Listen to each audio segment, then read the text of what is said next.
George Foreman was 45 years old, standing in a boxing ring in Las Vegas, facing a 26-year-old heavyweight champion who was supposed to destroy him.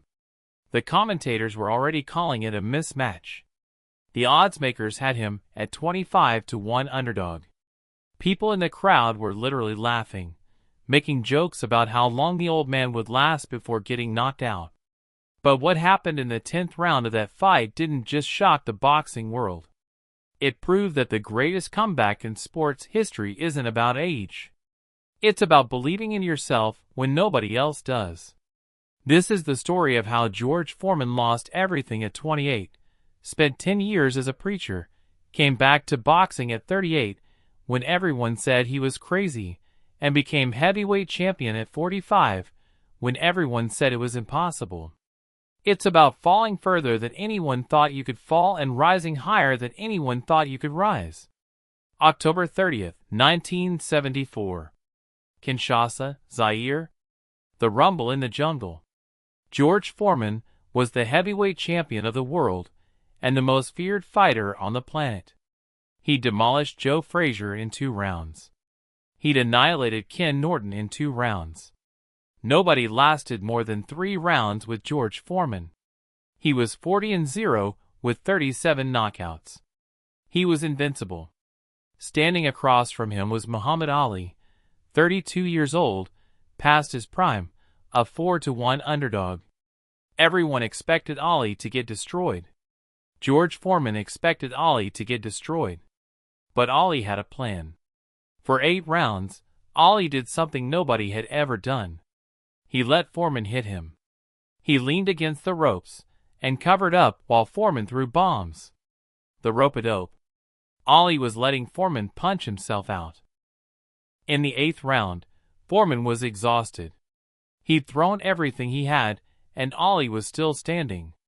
Then Ali came off the ropes and landed a perfect combination.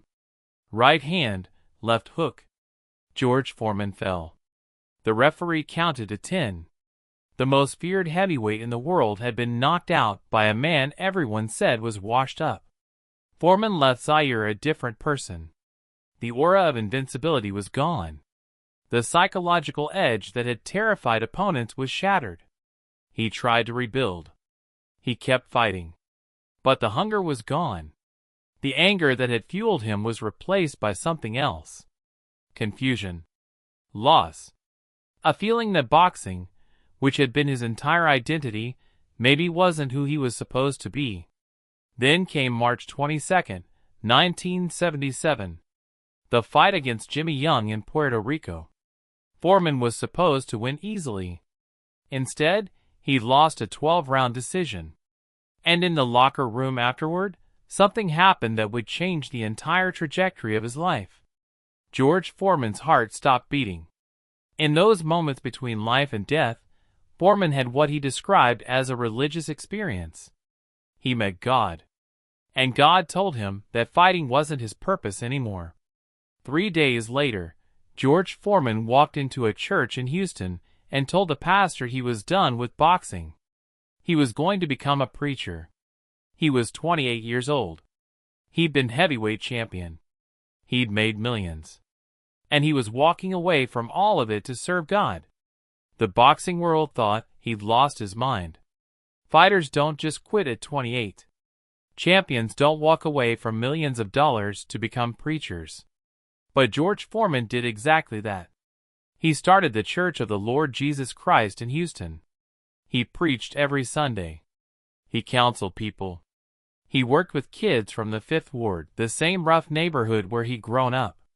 And for 10 years, George Foreman didn't throw a single punch in a boxing ring. But money became a problem. Running a church isn't cheap. Supporting a youth center for at-risk kids is expensive. By 1987, George Foreman had 5 children to feed and a mission that required more money than he had. His savings from boxing were gone. His investments hadn't worked out. He was nearly broke. One night, sitting in his church office, looking at bills he couldn't pay, George Foreman made a decision that everyone would think was insane. He was going to return to boxing. at 38 years old, after 10 years away from the sport, to raise money for his church and his youth programs. When he announced his comeback, the boxing world laughed. Literally laughed. Larry Holmes, the current heavyweight champion, said, "George is 38 years old, and he's been eating cheeseburgers for 10 years. This is embarrassing." HBO boxing analyst Larry Merchant said, "This is either the saddest or the funniest thing I've ever seen in boxing." The jokes were brutal. They called him Fat George. They said he looked like somebody's grandfather. They made fun of his weight. Foreman had been 220 pounds of muscle when he was champion. Now he was 267 pounds, and a lot of it was fat. He had a belly. His face was round. He looked like a guy who should be barbecuing in his backyard, not stepping into a boxing ring. But George Foreman didn't care about the jokes. He had a mission. He needed money for his church. And he believed that God would help him succeed. So at 38 years old, George Foreman started training again. Not like the angry young champion who tried to destroy opponents. This George Foreman smiled. He joked. He was happy. And that made people mock him even more. His first comeback fight was in March 1987 against a fighter named Steve Zuski. Foreman knocked him out in the 4th round. Then he fought 4 more times that year, winning all 4 fights. But they were against nobody. Journeymen. Fighters with losing records. The boxing establishment dismissed it. "Of course he's winning. He's fighting bums." But George Foreman kept winning. 1988, he won 7 more fights. 1989, he won another 5. Most of them by knockout. And slowly, very slowly, people started taking him seriously. Not because they believed he could become champion, but because he was proving he could still fight. The turning point came in 1991. George Foreman was 42 years old, and he got a title shot against Evander Holyfield, who was 28 and in his prime. Nobody gave Foreman a chance. The odds makers had him at 20-1 underdog. But Foreman took that fight 12 rounds. He didn't win. The judges gave it to Holyfield on points. But George Foreman proved something that night. He proved he belonged in the ring with the best. After the Holyfield fight, people stopped laughing. They still didn't think Foreman could win a title. But they respected that he was legitimate. That he wasn't just some old guy having a midlife crisis. He was a real contender. For the next 3 years, George Foreman kept fighting. Kept winning. He was 43, then 44, then 45 years old. His opponents kept getting younger. The sport kept evolving. Fighters were faster, better trained, more athletic than ever. And George Foreman just kept smiling and knocking people out. In 1994, George Foreman got one more title shot. Against Michael Moorer, the heavyweight champion. Moorer was 26 years old, undefeated, quick, skilled, dangerous. Foreman was 45 years old, slow, heavy, ancient by boxing standards. The odds were 25-1 against Foreman. Most experts predicted Moorer would knock him out within 5 rounds.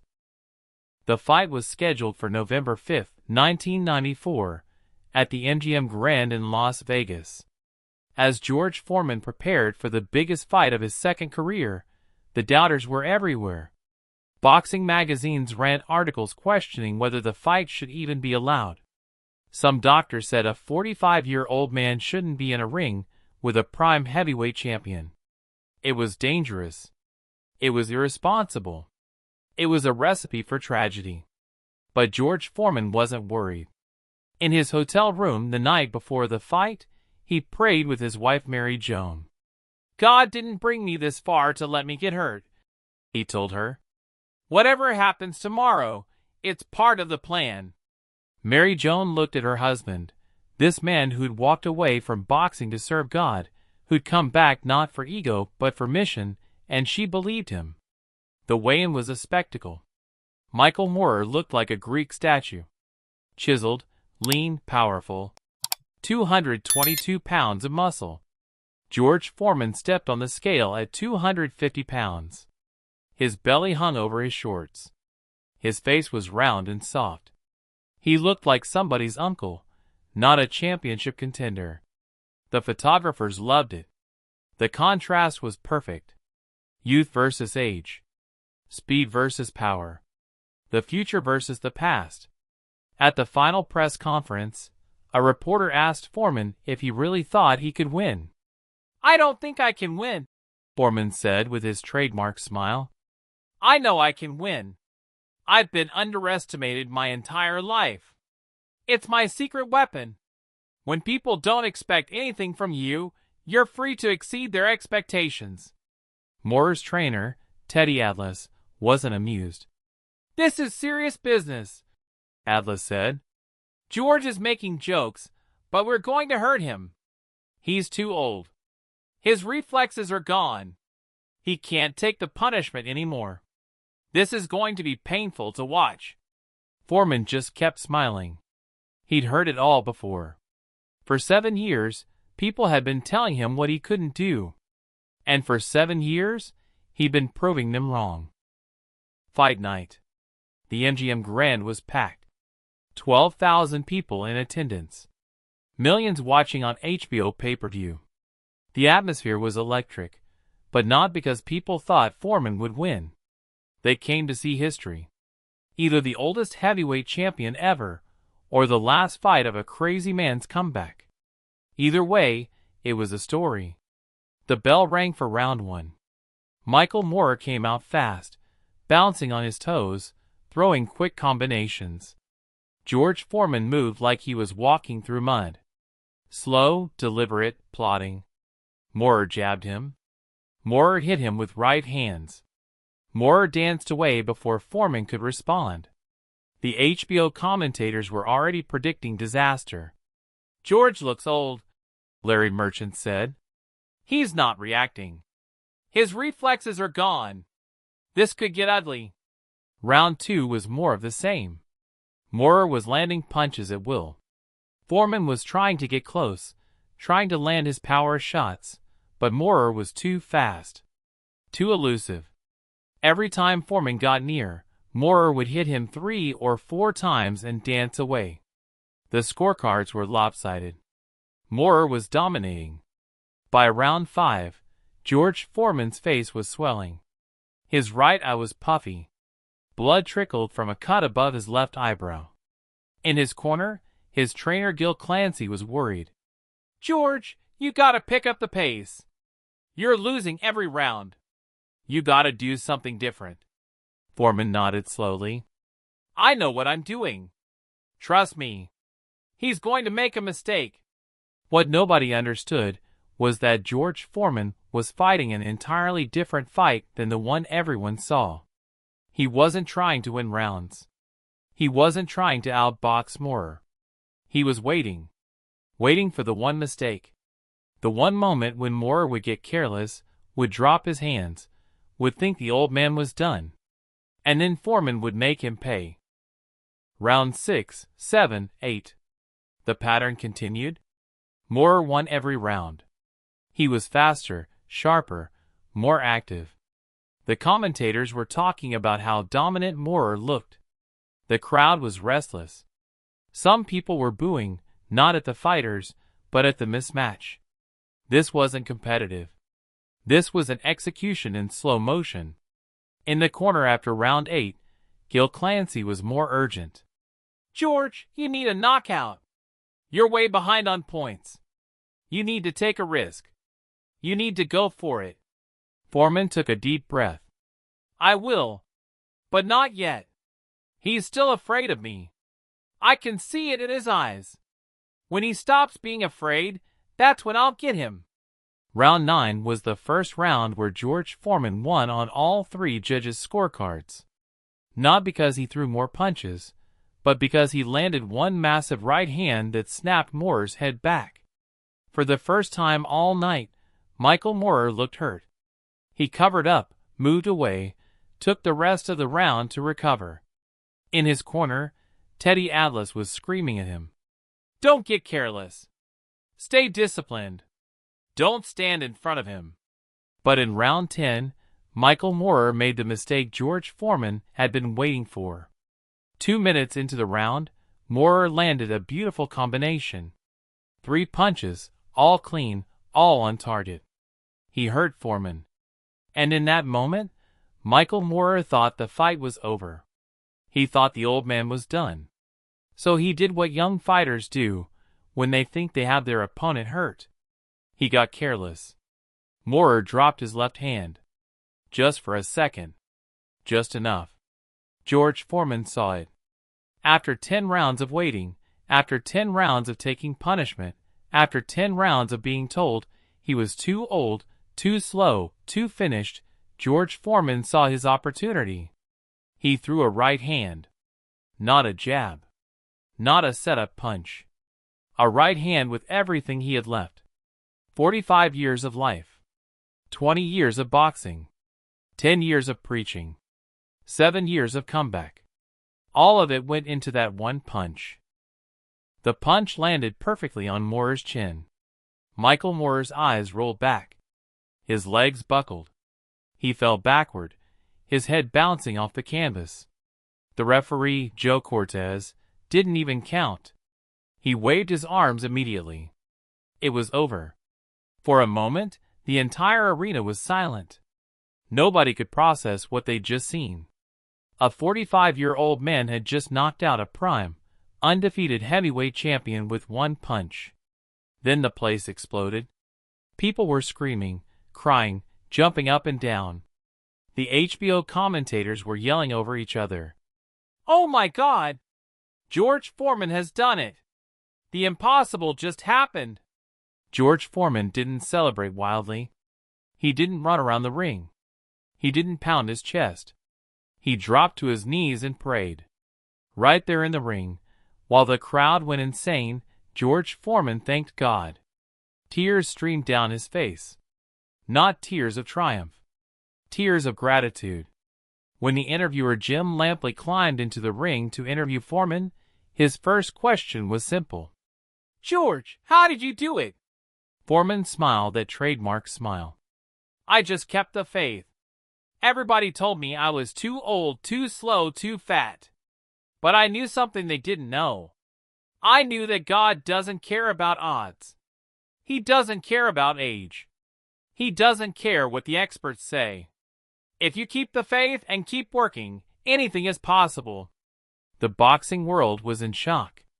The sports world was in shock.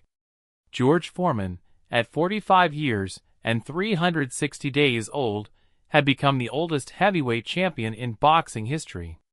A record that still stands today, 30 years later.